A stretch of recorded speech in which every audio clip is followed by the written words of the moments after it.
भाई जो गुरु वचन पे डट गए कट गए फंद। लक्ष्मण को तीर लगने से मूर्छा आ गई थी, कोमा में चला गया।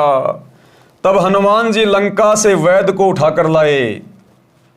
वैद्य ने कहा कि द्रोणागिरी पर्वत पर संजीवनी बूटी है, उसकी पहचान है कि वह रात्रि में जुगनू की तरह जगती है।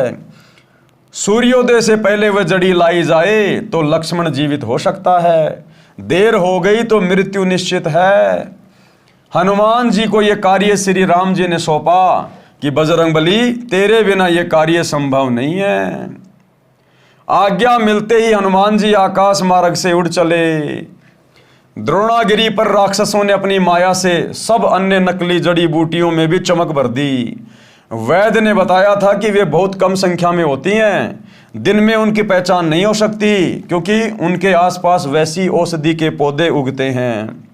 हनुमान जी को समझते देर नहीं लगी, उन्होंने द्रोणागिरी पर्वत को ही उठा लिया और आकाश मार्ग से चल पड़े। अब भाई और बहनों, हनुमान जी की इतनी औकात नहीं थी कि वो द्रोणागिरी पर्वत को उठा के और उड़ के भी चल पड़े।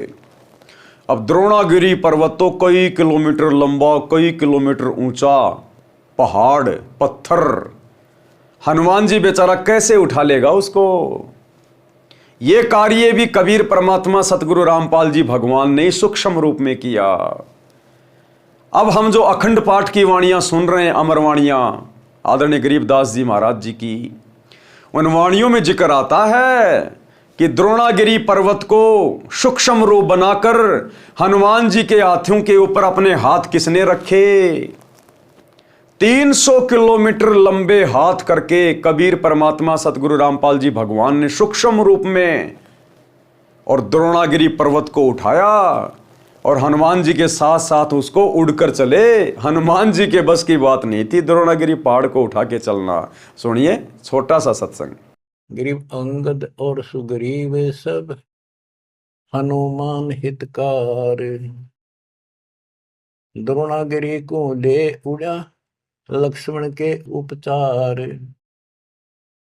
बच्चों एक बात विचार करो, हनुमान जी ने पहाड़ उठा दिया, कितना बड़ा द्रोणागिरी उठाया जा सकता है? ये मुसर ठाक, ये सारा खेल दाता का था, वो भी उठा लिया और फिर उड़ के भी चल पड़ा।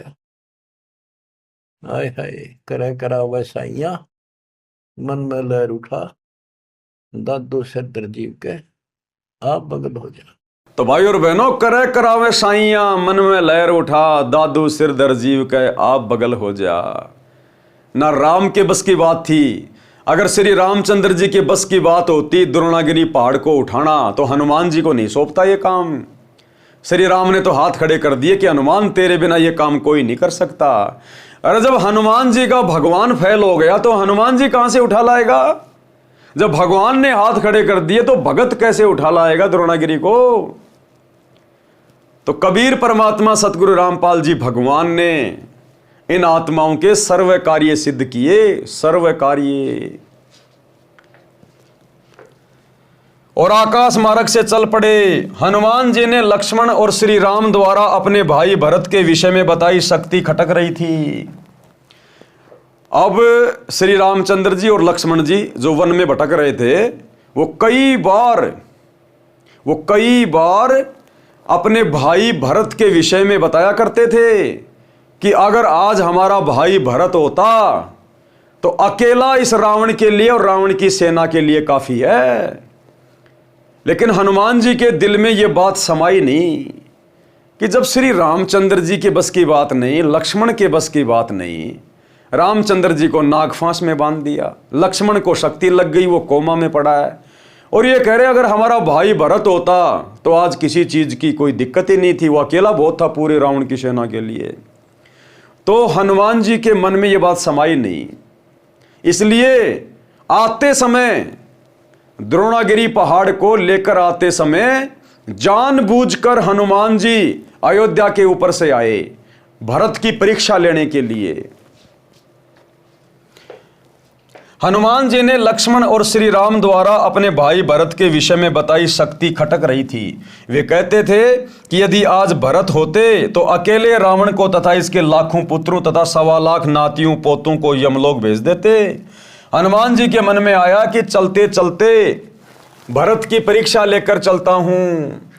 भरत को पता था कि रावण तथा राम युद्ध चल रहा है। अब हनुमान जी ने क्या सोचा कि चलते चलते भरत की परीक्षा लेके चलता हूं। भाइयों और बहनों, ये भी एक अच्छे भगत के लक्षण नहीं होते। एक भगत कभी दूसरे भगत की परीक्षा लेने की नहीं सोचेगा, कभी भी ये दुस्साहस नहीं करेगा। अगर कोई इस प्रकार की बातें सोचेगा तो ये फिर उसके अहंकार को दर्शाता है। अब हनुमान जी ने सोचा कि देखता हूं क्या मेरे से भी ज्यादा पावरफुल है भरत। क्या वास्तव में जो श्री रामचंद्र जी कहा करते थे, क्या वास्तव में उतना पावरफुल है? क्या मेरे से भी ज्यादा बलवान है भरत? तो ये अहंकार को दर्शाता है, ये भगत को शोभा नहीं देता है। लेकिन बेचारे हनुमान जी को तत्व ज्ञान नहीं था, सच्चा गुरु प्राप्त नहीं था, इसलिए उनके मन में इस प्रकार की अहंकार पूर्ण बातें आना स्वाभाविक था। भरत को पता था कि रावण तथा राम युद्ध चल रहा है। आकाश मार्ग से पर्वत सहित हनुमान जी को जाता देख विचार किया कि कोई राक्षस जा रहा है और वो तो बहुत ज्यादा हानि कर सकता है। भरत जी ने तीर चलाया, हनुमान जी ने तीर लगने का बहाना करके हे राम करते हुए धरती पर गिर गए। पर्वत को भी धरती के ऊपर रख दिया। अब भरत ने सोचा कि भैया का युद्ध चल रहा है रावण के साथ में, और ये लगता कोई राक्षस जा रहा है इतने बड़े पहाड़ को लेके, और ये तो नुकसान कर देगा, तो क्यों ना इसको यहीं गिरा दूं। तो ये सोचकर भरत ने और तीर मारा। तो हनुमान जी ने बहाना किया, हनुमान जी को तीर लगा नहीं। हम जो इन फोटोओं में देखते हैं, जो दुनिया के घरों में लगी होती है, मंदिरों में लगी होती है, हनुमान जी पहाड़ को लेकर उड़ रहे हैं, उनके घुटने में तीर लगा है, लाल लाल खून बह रहा है। असल कथा परमात्मा बता रहा है, तीर लगा नहीं था। हनुमान जी ने नाटक किया तीर लगने का, क्योंकि उनको तो नीचे उतरना था, उनको तो भरत की परीक्षा करनी थी। पर्वत को भी धरती के ऊपर रख दिया। राम शब्द सुनकर भरत को समझते देर नहीं लगी कि यह तो कोई अपने पक्ष का है। निकट जाकर पूछा, आप कौन हो, कहां जा रहे हो, पर्वत किस लिए उठाया है? मेरा नाम भरत है, मैं श्री राम व लक्ष्मण का भाई हूं।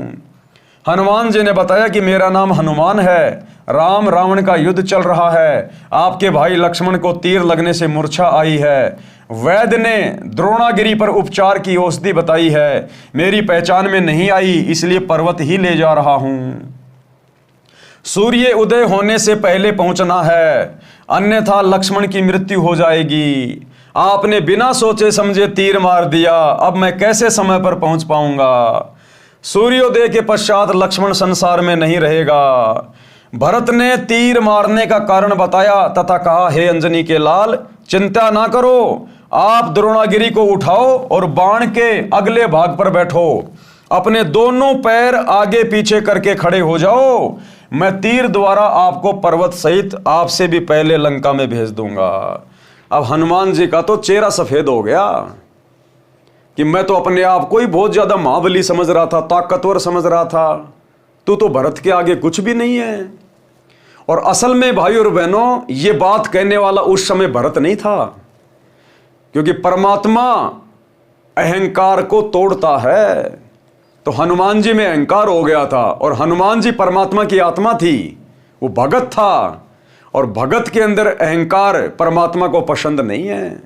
तो उस समय फिर भरत के रूप में सारा का सारा खेल फिर कबीर परमात्मा सतगुरु रामपाल जी भगवान ने अपने हाथ में ले लिया। ये सूक्ष्म होता है, भरत को भी लग रहा है कि मैं ही बोल रहा हूं ये सारी बातें, लेकिन उस समय सूक्ष्म रूप में परमात्मा सब कुछ कर रहा होता है।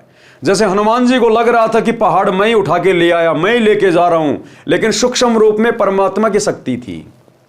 तो जो कर रहा होता है उसको भी ये महसूस नहीं होता कि मैं नहीं कर रहा, और उसके रूप में कर भी ये परमात्मा देता है। तो उस समय हनुमान जी का अहंकार तोड़ने के लिए इस प्रकार के शब्द भरत के मुख से कबीर परमेश्वर सतगुरु रामपाल जी भगवान कह रहे थे। हनुमान ने कहा, भाई तुमने तो सारा काम बिगाड़ दिया, अब सुबह सूर्य उदय होने से पहले यदि मैं लंका नहीं पहुंचा तो भाई लक्ष्मण नहीं बचेगा। तो भरत ने कहा, परमात्मा की शक्ति से कहा, जिस प्रकार वो भैंसा 650 साल पहले बनारस के तोताद्री शहर में कबीर परमात्मा ने आशीर्वाद दिया, वो भैंसा वेद मंत्र बोलने लग गया। ऐसे ही परमेश्वर कबीर जी की शक्ति से बोला कि हनुमान जी चिंता मत करो अंजनी के लाल, ये मेरा तीर है, तीर, इस तीर के आगे वाले भाग पे तू इस पर्वत को उठा के और आगे पीछे पैर करके खड़ा हो जा। मैं तेरे को, तू सुबह की बात कर रहा है, तेरे को अभी भेज देता हूं मैं। तो हनुमान जी को तो विश्वास नहीं हुआ कि तीर के अगले भाग पे, तीर को अगर यूं पकड़ा जाए और उसके आगे के भाग पे यदि कोई 5 किलो वस्तु भी लटका दे, आदमी एक हाथ से रोक नहीं सकता। अगर उसके हाथ में लटकाई जाए तो रोक लेगा, लेकिन हाथ से तीर पकड़ना और तीर के भी आगे वाले भाग पे वो वजन रखना आम आदमी नहीं उठा सकता, उठा ही नहीं सकता आदमी, चाहे कितना बड़ा, चाहे कोई पहलवान क्यों ना हो। और द्रोणागिरी पहाड़, अरबों खरबों टन वजन, साथ में हनुमान जी भी पूरा टकट्टा पहलवान। और तीर के अगले भाग के ऊपर हनुमान जी को बैठा दिया, नीचे जमीन पे तीर रख के, और हनुमान जी पहाड़ को लेके यूं खड़े हो गए। और लक्ष्मण के रूप में कबीर भगवान सतगुरु रामपाल जी ने एक हाथ से वो तीर उठाया यूं, और जैसे मारने लगा, उसी समय हनुमान जी बोला, बस बस भाई साहब, बस बस बस बस, आपने मेरी आंखें खोल दी। मैं तो आपकी परीक्षा ले रहा था, मेरे को तो विश्वास नहीं हो रहा था, क्योंकि आपके दोनों भाई आपकी शक्ति के विषय में आपकी प्रशंसा किया करते थे। अरे जब आपने मुझ हनुमान सहित द्रोणागिरी पहाड़ को अपने तीर पे जमीन से अपनी छाती तक उठा लिया, तो भाई आप तो भेज भी सकते हो। तो उसी समय हनुमान जी राम रमी करके फिर आगे को चल पड़े। अब भाई और बहनों, ये सारा काम कबीर भगवान का।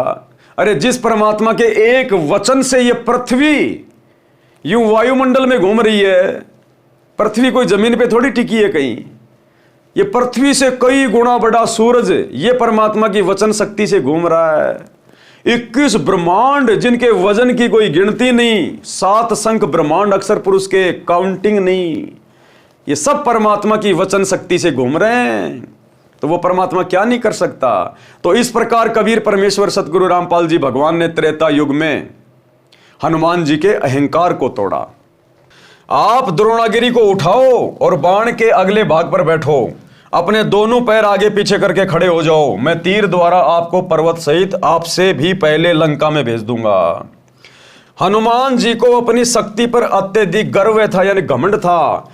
जमीन पर रखे तीर पर दोनों पैर जचाकर पर्वत को हाथ पर उठाकर हनुमान जी खड़े हो गए। भरत जी ने तीर को हनुमान जी तथा पर्वत सहित धरती से उठाकर धनुष की प्रतंचा पर चढ़ाने के लिए अपनी छाती के बराबर लाकर छोड़ने लगे, तो हनुमान जी को आश्चर्य हुआ कि मेरे तथा द्रोणागिरी के भार को ऐसे उठा लिया जैसे केवल तीर को ही उठाया है।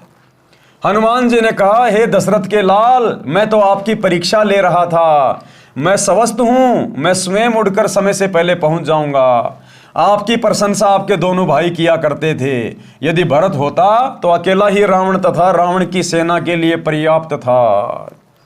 अब हनुमान जी बोला, मैं तो अकेला ही उड़ के ले जाऊंगा पहाड़ को, वो भी उसका घमंड था।